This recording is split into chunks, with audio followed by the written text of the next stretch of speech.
सरिता जी अपनी दोनों बेटे सुरेश, रमेश और अपनी बड़ी बहू रोहिणी के साथ रहती थीं। रोहिणी बहुत ही सरल और समझदार स्वभाव की थी। उसने अपनी सूझबूझ से परिवार को बहुत अच्छे से संभाला हुआ था।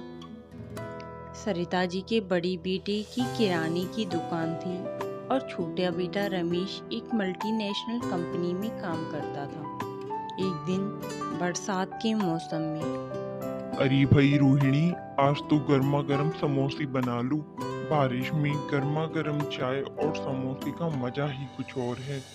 रोहिणी सबकी फरमाइश पे गर्मा गर्म चाय और समोसे लाती है और सब लोग बड़े प्यार से खाते हैं। ऐसे ही समय गुजरता है। एक दिन रमेश के लिए रिश्ता आता है। रमेश की शादी शहर की ही एक मॉडर्न लड़की नेहा से तय हुई। नेहा अपने माता पिता की इकलौती बेटी थी, जिसके कारण वो थोड़ी जिद्दी और बदतमीज थी। नेहा शादी करके जब सरिता जी के घर आई तो उसे हर छोटी छोटी चीजों से परेशानी होने लगी। आपके यहाँ वॉशिंग मशीन नहीं है, कपड़े हाथ से धुलते हैं। मेरे यहाँ तो वॉशिंग मशीन थी। ये सारे घर के काम मैं नहीं कर सकती, मेरे घर में तो नौकर थी। ऐसे ही नेहा घर के हर छोटे बड़े कामों के लिए मना कर देती और सारा काम रोहिणी को अकेले ही करना पड़ता। ऐसे ही समय व्यतीत हुआ और गर्मी का मौसम आया। नेहा ने रमेश से बोला, रमेश, मुझे बहुत गर्मी लगती है। मुझे इतनी गर्मी में रहने की आदत नहीं है। आप मेरे कमरे में एसी लगवा दीजिए। रमेश ने कहा, हमारे घर में एसी की कोई जरूरत नहीं है, मगर तुम्हें फिर भी चाहिए तो मेरी सैलरी आने दो, मैं एसी लगवा दूंगा। रमेश ऑफिस चला गया। रमेश के ऑफिस जाते ही नेहा ने अपने पापा से फोन करके तुरंत अपने कमरे में एसी लगवा लिया। ये बात सरिता जी को अच्छी नहीं लगी। उन्होंने रमेश को बुलाया और कहा, बेटा, अपनी जरूरत उतनी रखो जितनी पूरी कर सको। समधी जी से कुछ भी लेना शोभा नहीं देता। माँ, मैं जानता हूँ, पर क्या करूँ, नेहा मेरी कोई बात सुनती ही नहीं है। मैंने उसे कहा था कि मेरी सैलरी आ जाने दो, मैं एसी लगवा दूंगा, लेकिन उसने अपने पिताजी से कहकर तुरंत ही एसी मंगवा लिया। रात को जब नेहा सोई तो उसने एसी बहुत तेज चला दिया था और वो आराम से सो गई। लेकिन रमेश को ठंड लगने लगी। उसने एसी बंद कर दिया। एसी के बंद होते ही नेहा की आंख खुल गई और उसने देखा, अरे एसी कैसे बंद हो गया।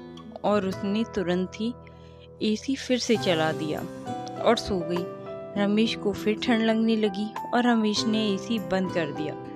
इसी चालू बंद में आधी रात निकल गई। आखिर में रमेश परेशान होके बाहर हॉल में आके सो गया।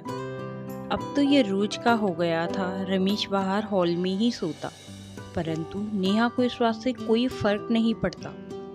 कभी तेज गर्मी और कभी सर्दी के कारण रमेश को सर्द गर्म से तबीयत खराब हो गई। ये सब देख सरिता जी से रहा नहीं गया और उन्होंने नेहा से कहा, नेहा बहू, पत्नी वही सर्वश्रेष्ठ होती है जो अपने पति का ख्याल रखती है। तुम घर को संभालना नहीं चाहती, कोई बात नहीं। रोहिणी बहू घर बहुत अच्छे से संभाल रही है, परंतु तुम अपने पति का भी ख्याल नहीं रखती। ये ठीक बात नहीं है बेटा। वो बड़ी ही प्यार से नेहा को समझा रही थी। तभी नेहा की माँ मालती जी आई। उन्होंने सास बहू की सारी बातें सुनी। सारी बातें सुन उन्हें अपनी बेटी पे बहुत गुस्सा आया, परंतु उस समय वो चुप रही। अरे बहन जी, आप कब आई? बस अभी अभी आई बहन जी। और सब लोग बैठकर चाय नाश्ता करने लगे। थोड़ी देर सबके साथ समय बिताने के बाद वो अपनी बेटी के पास आई और बोली, बेटा, मैं तुझे पहले भी समझाती थी, पर तेरे पिता के लाड़ प्यार ने तुझे मेरी बातें कभी समझने ही नहीं दी। पर बेटा, ये तेरा ससुराल है। यहाँ तुझे तेरी पति और ससुराल वालों का मान रखना होगा। अपनी सास की कही बातों पे अमल कर। जो लड़की अपने पति की नहीं होती वो किसी की नहीं होती। और तुझे तो इतना अच्छा पति और इतना अच्छा परिवार मिला है, मगर तूने उनकी कदर ही नहीं की।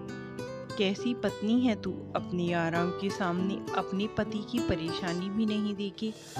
अपनी माँ की बातें सुन नेहा को अपनी गलती का एहसास हुआ। वो बोली, माँ मुझे अपनी गलती समझ आ गई है। मेरी इतनी बदतमीजियों के बाद भी माँ जी और रोहिणी दीदी ने मेरा कितना ख्याल रखा।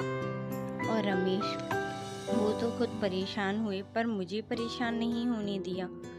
अगली सुबह से नेहा ने रोहिणी के साथ घर काम में मदद कर ली और रमेश को भी शिकायत का कोई मौका नहीं दिया। एसी का टेम्परेचर भी इतना रखा कि न नेहा को गर्मी लगे न रमेश को सर्दी, और वो अपने परिवार के साथ खुशी खुशी रहने लगी।